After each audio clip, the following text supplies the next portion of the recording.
Hello and welcome to this ET Now special. I'm Nayantara. I have a very special guest with me. He's the top boss of HUL, but today he's talking to us as the newly president of FICCI. Mr. Mehta, thank you so much for giving us your time right here. Thank you, Nayantara. Absolute pleasure to speak to you. Welcome to New Delhi. I know it's cold and we're all discussing the winter that's there in the stock markets and hopefully not there for the economy, but I want to begin by asking you, you're taking over FICCI, such an important industry body, at a time when we thought the endemic was here, but maybe it's not the end of coronavirus and we have a lot of problems to maybe get through. But first, tell me, what would be your top priorities? You know, my top priorities from the lens of FICCI president would, of course, be first is strengthening FICCI as an institution. This is an amazing institution. Not many people know its great history and legacy, which goes back to over 9 decades. And it has partnered the country in its growth journey.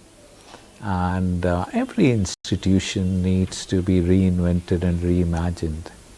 So one of the things would be is how do we strengthen the organization? It's an organization with great people, very passionate people, highly talented people. So one of the things would be how do we get the best out of them, make it into an even better, more resilient and wonderful place for everyone. From a priority perspective, FICCI has many sectorial leaders. There are many wonderful committees where we have great chairpersons and co-chairs. But I would be focusing on a few important areas. For instance, I would be focusing on climate and sustainability. I would be focusing on MSMEs. The other is R&D and innovations. Industry 4.0, the whole domain space of women's empowerment.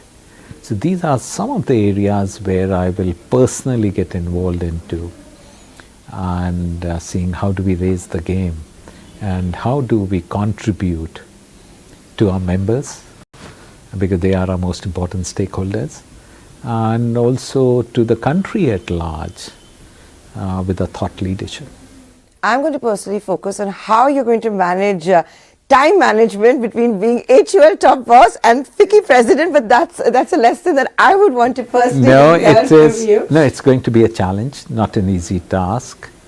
And what I'll have to be is even more disciplined than I've been in the past. Gosh. And I'll earmark certain days every month when I'll dedicate to FICCI. And that would mean coming down to Delhi, spending time with the team, and also during those 3 days being laser focused on where I should get involved in. Hopefully media interviews too. Certainly with you. But Mr. Mehta, I did notice when you mentioned your priorities, and I want to get into them one at a time. But we're talking at a time when it's once again about inflation, a weakening rupee, excess liquidity. We've seen already in one action by the FOMC, we've seen Bank of England do an out-of-turn rate cut, all eyes on the Reserve Bank. But this is going to be something that industry needs to watch out for, and it's impacting all citizens. Absolutely. Let's pause for a moment and look at a bigger picture. Is last year, same time, we did not have a vaccine in sight, and our economy was degrowing, was in the negative territory. And look here, a year down the road, we have vaccinated, we have provided 1.3 billion doses of vaccine. Over 50% of the eligible population has got vaccinated. No, it's like a miracle. It actually is phenomenal. Look at the economy. Whatever GDP we lost last year, we would be recovering this year. If we have a booster shot. No, I'm coming to it. No, even if you look at the path, all consensus says that we should be at in the vicinity of 9% for this year. And then even if you look at break up the peel the onion a bit and look at your numbers in a bit more detail, if you look at the tax collection, 30% increase in the first 7 months, not versus the previous year, but versus 2019. That's phenomenal. And it's both direct and indirect taxes, both have been growing upwards of 20%. Yeah. Then when you look at it, exports. Yeah, our exports were stagnating in the vicinity of $310 billion, merchandise exports. We are now talking about, you know, when the target of 400 billion was being talked about, I was worried that it is a very stretched target, whether India will attain it. Now we are on the path to attaining it. Look at the FDIs coming in, while most of it is, or a large part of it is in the tech space.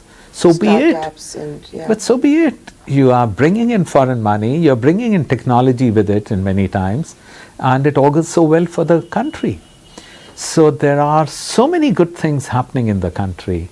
And oh, this is India's decade, as everyone says that, and you're taking over at a time when it's just starting. Oh, absolutely. And I am, you know, I am optimist by nature, but you know, yesterday when we had the interaction with the Honorable Prime Minister, there was two overarching sentiments which I would like to share with your audience, with the people watching ET now. Is first was a sense of gratitude, yeah, of how the country has navigated the crisis and how is navigating the crisis. Continuing to navigate. Yeah, the crisis not yet over. And the second one was a renewed sense of optimism. And that's so important. At the end of the day, before you win in the marketplace, you win the battle of mind, right?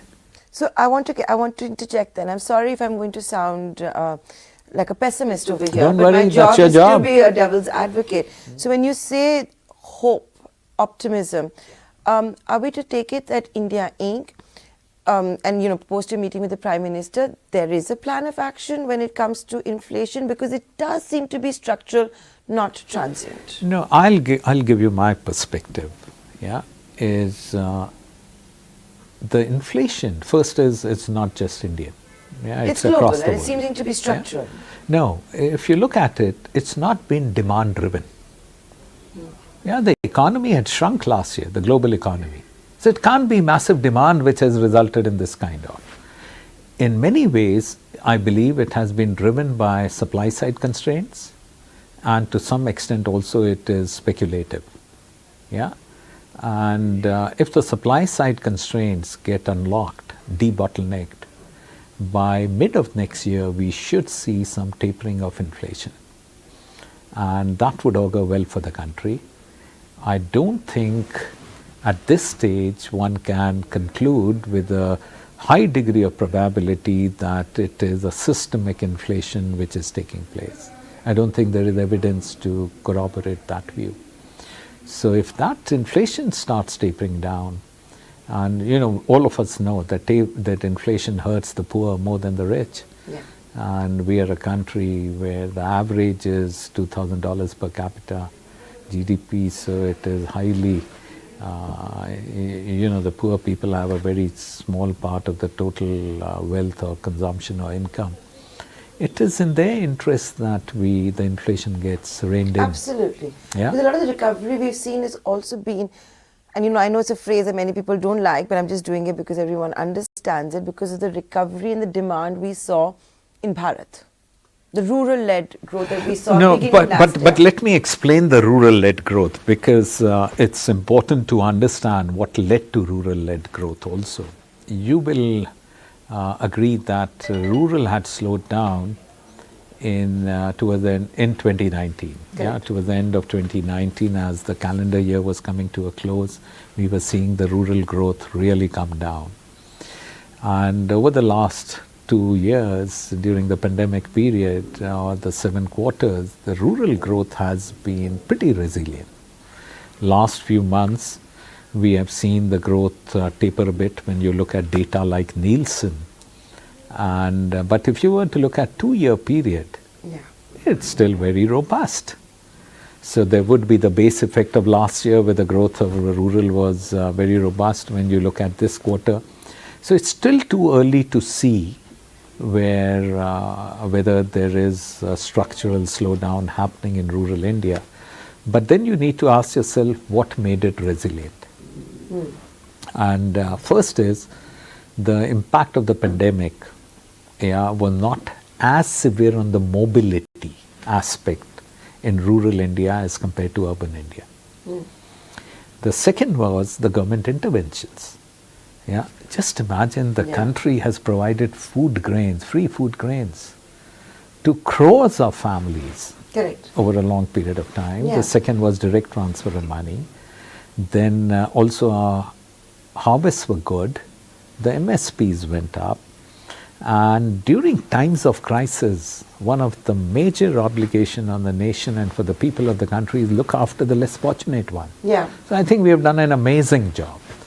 So I believe, because the pandemic is not yet over, the government should continue by supporting the rural masses. So more stimulus? You know the work that they've been doing on Manrega, allocation of outlays, whether it's food supply, those are the things we need to continue doing it in rural India. But Mr. Mehta, can we afford to keep doing it again? I'm telling you, I'm playing devil's advocate. No, you're right, but you know... Because we won't meet this investment target. No, and then I'll come to that. I'll come to that. Life is about choices. You have to make choices. That's what determines what would be the future course of action for you. So we have to look after them.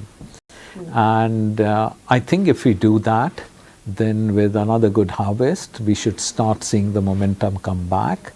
And then a lot of people who had gone back to rural India would hopefully, once the urban contact service sector starts moving up, they would also start moving back and they would have additional income to support their families, and that's how the virtuous spiral will start. Correct. Yeah. So we don't need to be very dismayed about that. Yes, inflation is an issue. Inflation in the short term will impact volume growth. Yeah, not necessarily the headline growth. And but if in another 2 quarters, inflation starts tapering, then I think it will augur so good for the country. Then can I ask you, this is obviously then not the time for India to consider a rate hike, going by what you're saying, because it's a supply-led. No, you have to understand that rate hike will not be determined in isolation. It would also depend on what the other foreign central banks do in the world, what the Fed does, for instance. You don't want a flight of capital. You want the capital to still come into the country. The other is, India will have to do a fine balance. We have a growth aspirations, and very importantly, we have to keep the inflation under check. And I think if we look at the last few years, RBI has been doing a phenomenal job. Yeah. And all this is during the period of pandemic, they had a very accommodative policy. So they would have to tune that policy, but it will still have to ensure that the growth keeps happening in the economy. Because this time Governor Das has to balance inflation, he has to also balance a strengthening US dollar. Yeah, but he's a very capable person. And look at it, unlike in the past, you have an arsenal of $600 billion reserves. That's not small amount. I think time and again the Prime Minister, the Finance Minister have been saying it's time to unleash the animal spirits. We've seen the animal spirits being unleashed in the startup universe. Have they been unleashed by India Inc., the captains of India Inc.? See, first I'll tell you is the risk appetite of Indian businessmen hasn't gone down. Yeah, it's very much intact. They had to solve the balance sheet problems, which they have done. And I think there's no business person worth their salt who would like to miss any sales. So if there is demand, they would invest in it. There's no question about that. But if you're working with 60-70% capacity utilization, you wouldn't like to invest more in capital till you are clear that your utilization has gone up. Correct. Yeah, and that will happen. I'm sure about that. Mr. Mehta, in the quarter that went by, and I'm not going to get into company specifics, I'm not doing that, but there was an overarching theme where we saw margins being squeezed, the pressures had come in, and then the markets and everybody was saying, is price hike inevitable? I think India Inc. has held on for as long as they can, But do you think that is going to change in the fourth quarter of this financial year? You know, there will be some price hike, because what all corporations try to do is first try to tighten the belt, drive savings harder, optimize all the lines of P&L, and then depending on the industry and your capacity to take price increase, which is also dependent on, in our industry, on your brand power. If your brands are not strong, you can't take a price increase. If your brands are strong, you know that the consumers will still stick to you. So depending on that, some price would be taken, because the input cost increase is unprecedented. It's not a normal era. So there will be. And that is the reason when you see some tapering of volumes, the volume growth doesn't happen, but the headline growth is all right, don't panic. Because the consumer will titrate. And once the inflation goes down and the prices get corrected, they'll come back with volume growth. Does India Inc. acknowledge that this is a stronger India than maybe back from the great financial crisis, when, any taper tantrum had all of us so worried and scared? I think so. I think so. And, you were initially also talking about rupee depreciating. And, we have to look at the real effective exchange rate, right? If our inflation is higher than the dollar-denominated countries, then rupee has to adjust to remain competitive. Our exports remain competitive. So, and we should not try to attribute the strength of a country to the value of a rupee. That's misplaced, I think. It has to reflect the real value, and which will ensure that neither imports are very easy and exports do not suffer unnecessarily. So we have to look at the intrinsic strength of the economy, and there we have to look at it from a lens of GDP growth. We have to look at it from a Gini coefficient, the inclusive growth factor, and whether the individual components of GDP are moving in the right direction. The savings, the investments, and that would indicate how strong a country is. And I firmly believe that all of us aspire that a country grows at 8+% for an extended period of time, 10, 15 years. And what, 5 trillion, we would cross the 10 trillion mark. And that is when, as a country, we would become a middle income country, and that could happen in our lifetime. What a wonderful thing. Oh yeah, it's a boom time, isn't it? Mr. Mehta, you talked about that meeting with the Prime Minister. I don't expect you to break privilege and all of that. But one of the reasons the last union budget was also hailed was because in time of such uncertainty, it was a stable status quo budget. Do you think it's the time for that again, at least when it comes to taxation?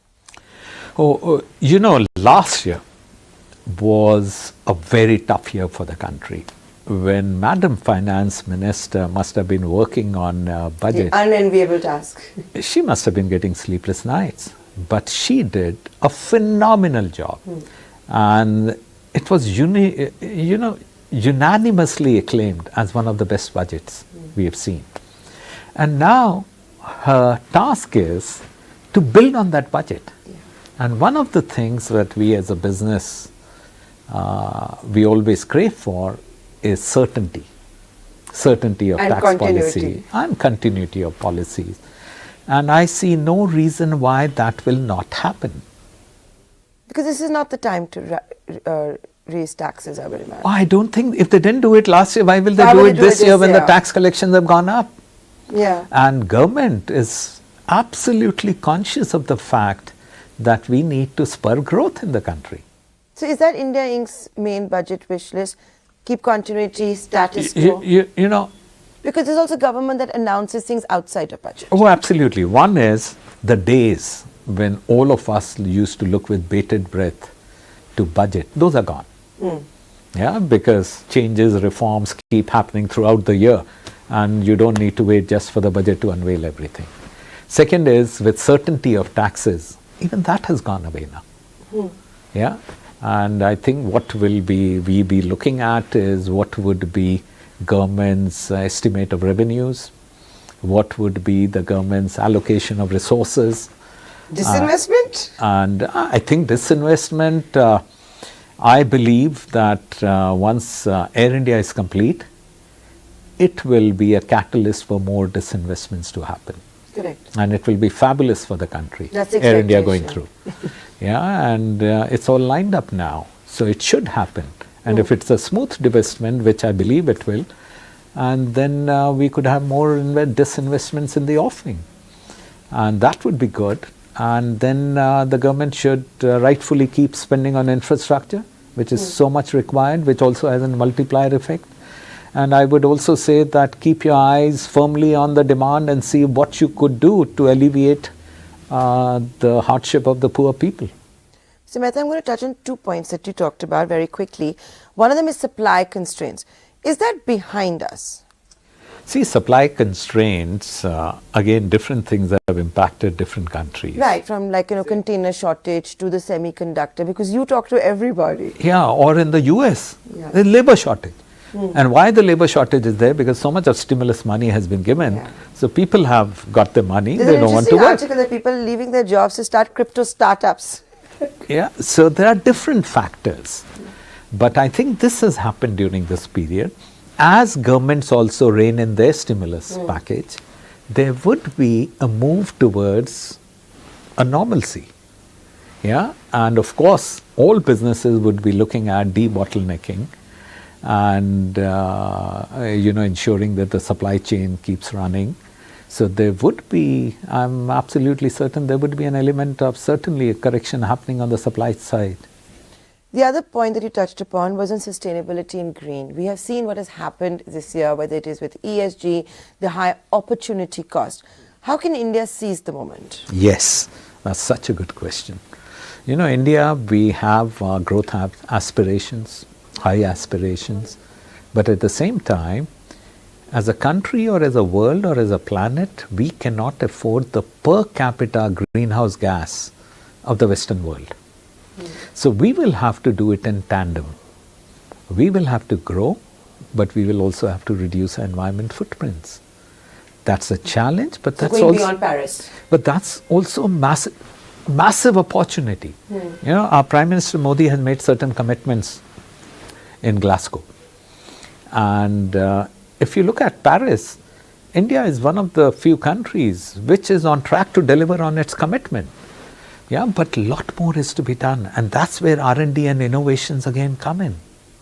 Yeah, green tech is extremely important for the country, and again we have to bring together all the R&D, the academia and the private corporations to work on green tech, whether it's carbon capture, whether it is carbon rainbow, whether it is carbon storage, whether it is hydrogen, and that is how we'll be able to make a difference. I know you have a flight to catch, so I promise this will be my final question. Is it time to go back to the office, or do you think it's time once again to be in wait and watch mode? If I give you what we are doing at HUL, and most of our people are vaccinated by now, and we have created. But there's no boosters yet. No, we have reconfigured the office space in a manner that the cubic space given to each individual has gone up significantly. So they're much safer. And we are not forcing anyone. And intact teams are coming in. And a lot of people are coming in on their own. And because people realize that there is a huge benefit of coming to the workplace as well. I made it a point to come here. Oh, thank you so much. To do it in person. Thank you so much. You're wonderful. No. And so, I think the days of coming to work 9 to 5, 5 days a week, 52 weeks in a year, less your holidays or whatever, that's gone. The hybrid is there to stay, but each company will have to find their own balance. It would depend on the nature of industry, it would depend on the culture of the organization. We had, remote working even before the pandemic. But what pandemic has done is allowed us to do it at scale. And one thing we should be very clear, don't write the obituary of working from office. Office will remain because there are huge benefits out of it, but at the same time, don't think the world will go back to the world before the pandemic. That won't happen. But will you pay employees the same irrespective? I don't mean HUL, but I think when I say CEOs, Because that has been one concern. If somebody takes a remote location, should they be paid You as know, well again, as the one coming to office? excuse me. No, you have to look at it from the lens of what a work a person does. If the work requires you to come to work, then the companies would be cajoling them to come to work. But if every day your work does not entail you to come to your workplace, then you could be. So it is going to be industry, company, individual or role specific. That's how it will evolve. There is not going to be one blue book which you will be able to replicate. Each company will have to find their own balance of how they want the hybrid to work. It's a fast evolving space. So as we find that hybrid model and enter the new year, on a lighter note, Mr. Mehta, are you tracking developments in the crypto world, NFT, DeFi, DAO? How do CEOs like you react when you see this explosion that we saw in the year gone by? I know, but I'm glad that our government and our Reserve Bank is catching the bull by the horn and will come to a point of view. Yeah, is because you have to look at the interest of the general people and not just look at the interest of a few. Does that mean you're not in favor of No, cryptos, or you don't believe in cryptos? First is, I do not know enough about crypto to come to a point of view.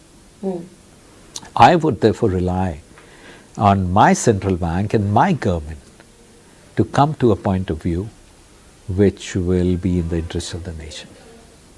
And with that, Mr. Mehta, I know you have a flight to catch, and I hope you'll give me more time the next time you're here in New Delhi. We'll do that. Thank you and happy New Year. Thank you, and wish all of you and your audience, viewers, a very happy 2022. Remain safe and look after yourselves. Thank you.